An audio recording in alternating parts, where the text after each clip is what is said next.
Assalamualaikum warahmatullahi wabarakatuh. Alhamdulillah, bertemu lagi kita di dalam PDPR. Pada pagi ini, Ustaz harap semua murid tahun 4 cerdik telah bersedia untuk pembelajaran pendidikan Islam tahun 4 pada pagi ini. Kita sama-sama jaga SOP supaya wabak COVID-19 akan berakhir. Baiklah murid-murid, hari ini kita akan sambung pembelajaran kita di dalam bidang sirah. Maknanya sirah Nabi lah. Okay, unit 3, dakwah Nabi Muhammad sallallahu alaihi wasallam. Boleh rujuk muka surat 154. Baiklah murid-murid, standard kandungan seperti biasa saya akan baca. 5.3 merumus meneladani kepribadian Nabi Muhammad dalam berdakwah secara beradab dan istiqamah.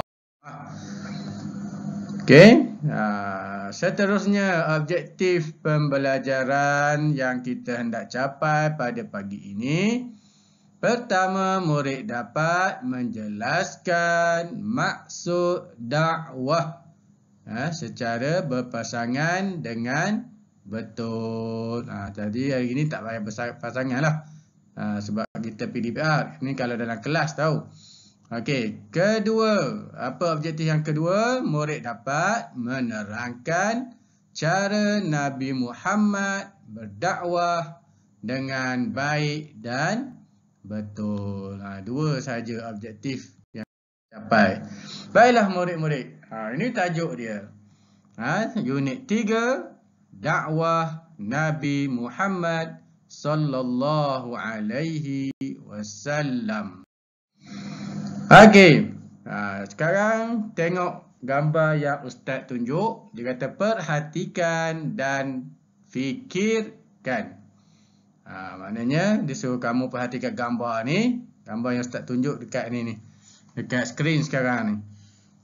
Kursus pendakwah cilik. Maknanya murid-murid ni sedang berkursus. Sedang berkursus. Nak jadi pendakwah, kena kursus. Tak boleh ikut suka je terus pergi dakwah. Nanti orang tak suka cara kita berdakwah. Okey. Jadi kena ada kursus macam budak-budak ni pergi. Pengawas lah ni agaknya. Ni pengawas baju biru ni. Pengawas pertakaan agaknya. Ni baju kuning ni kat sekolah kita pengawas sekolah. Ni baju putih ni.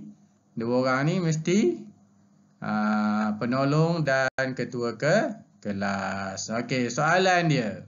Siapakah pendakwah? Siapa dia pendakwah? Fikir sekejap. Kan dikatakan perhatikan dan fikirkan. Okey. Okey, maksud dakwah. Okey, kita baca dulu maksud dakwah. Ustaz akan baca dulu apa yang Ustaz tunjuk ni. Assalamualaikum kawan-kawan. Saya urus setia misi dakwah perkampungan orang asli. Pada hari ini, saya akan menerangkan cara dakwah Nabi Muhammad sallallahu alaihi wasallam. Suka saya ingatkan bahawa dakwah bermaksud menyeru dan mengajak umat manusia untuk beriman dan taat kepada Allah Subhanahu wa Ta'ala serta kembali ke jalan yang benar. Okey, baiklah murid-murid. Tengok ya. Yang panjang-panjang ni apa tengok. Yang kita nak tengok di sini. Maksud dakwah. Dakwah. Nampak saya garis ni ya. Dakwah bermaksud. Ni kalau saya tanya apa itu dakwah, inilah maksud dakwah. Apa dia? Menyeru dan mengajak umat manusia untuk beriman dan apa? Taat kepada Allah Subhanahu wa ta'ala serta kembali ke jalan yang benar. Itulah maksud dakwah. Maknanya kita nak seru dan mengajak manusia beriman kepada Allah Subhanahu wa ta'ala. Okey. Baiklah murid-murid. Sekarang kita tengok cara Nabi berdakwah. Macam mana cara Nabi berdakwah? Okey. Cara Nabi berdakwah, kita baca dulu ya. Okey. Nabi Muhammad sallallahu alaihi wasallam. Apabila ustaz sebut sallallahu alaihi wasallam, kamu kena sebut, ulang balik apa yang ustaz sebut. Ataupun ustaz sebut Muhammad, awak kena sebut sallallahu alaihi wasallam. Okey, kita tengok. Nabi Muhammad sallallahu alaihi wasallam berdakwah di Mekah secara sulit selama 3 tahun. Di peringkat awal secara sulit. Baginda berdakwah kepada kaum kerabat yang rapat dengannya terlebih dahulu.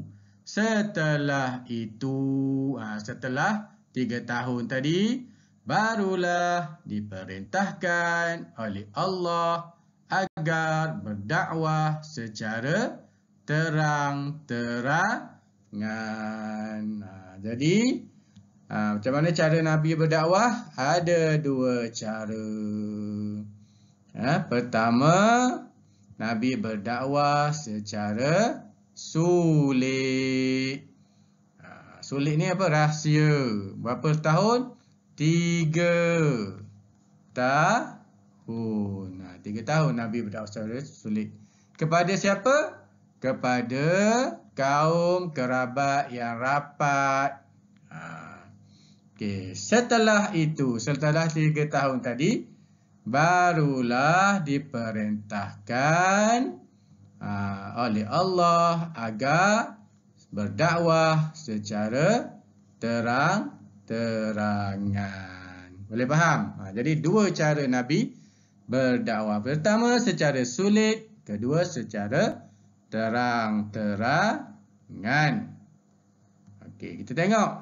Ni ada info sikit. Nabi Muhammad sallallahu alaihi wasallam berdakwah secara sulit berpusat di rumah Sayyidina Al-Arqam bin Abi Al-Arqam radhiyallahu anhu. Maknanya Nabi dia berdakwah di rumah ni. Nama ni Arqam bin Abi Al-Arqam. Okey, boleh faham? Ni sirah. Ingatlah hafal lagi bagus. Okey. Tahukah anda? Tahu tak? Mestilah tak tahu. Kan? Ustaz tanya, tahukah anda? Okey. Nabi Muhammad, siapa boleh baca? Nabi Muhammad berdakwah dengan pelbagai cara. Ni cara pula. Okey, cara dia macam mana cari Nabi dakwah. Okey, kita tengok. Dakwah secara lisan. Dakwah secara lisan. Nabi guna lidah dia, mulut dia. Macam mana? Nabi bagi nasihat, Nabi bagi tazkirah, peringatan, Nabi berdialog. Berdialog tak? Berdialog, bercakap depan-depan. Okey, Nabi bercerita. Nabi ceritalah daripada yang Quran turun, Nabi cerita kepada orang yang Nabi dakwahkan. Nabi berdebat. Berdebat dengan kaum musyrikin yang tak memeluk Islam. Jadi Nabi berdebat dengan dalil-dalil yang Allah Ta'ala ajarkan kepada Nabi. Okey, itu secara lisan. Kedua, dakwah secara perbuatan. Perbuatan ni macam mana? Tingkah laku Nabi. Apa yang Nabi buat? Nabi ziarah. Ziarah ni melawat lah. Pergi melawat. Mana-mana orang lah yang Nabi nak sampaikan dakwah. Kedua, Nabi memberikan hadiah. Bagi hadiah. Ketiga, Nabi mengutuskan surat kepada raja-raja yang besar pada masa itu. Nabi utuskan surat. Yang keempat, menghantar utusan. Nabi hantar utusan. Maknanya, ada kalangan orang Islam yang hebat, yang ilmu tinggi. Nabi akan hantar kepada negara-negara yang Nabi hendak sampaikan dakwah. Okey, dan Nabi berakhlak mulia. Maknanya orang kafir tengok akhlak Nabi ni akhlak yang mulia, yang baik. Ini jadinya ni adalah cara Nabi berdakwah. Baiklah murid-murid, demikianlah tadi apa yang kita nak belajar pada hari ini. Pertama yang kita kena tahu ialah maksud dakwah. Yang kedua, kita nak tahu bagaimana cara Nabi berdakwah.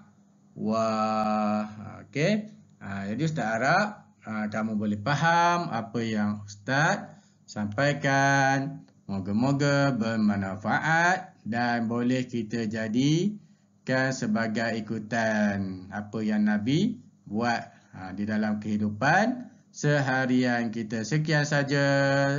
Terima kasih. Sekian, wabillahi taufiq wal hidayah. Wassalamualaikum warahmatullahi wabarakatuh.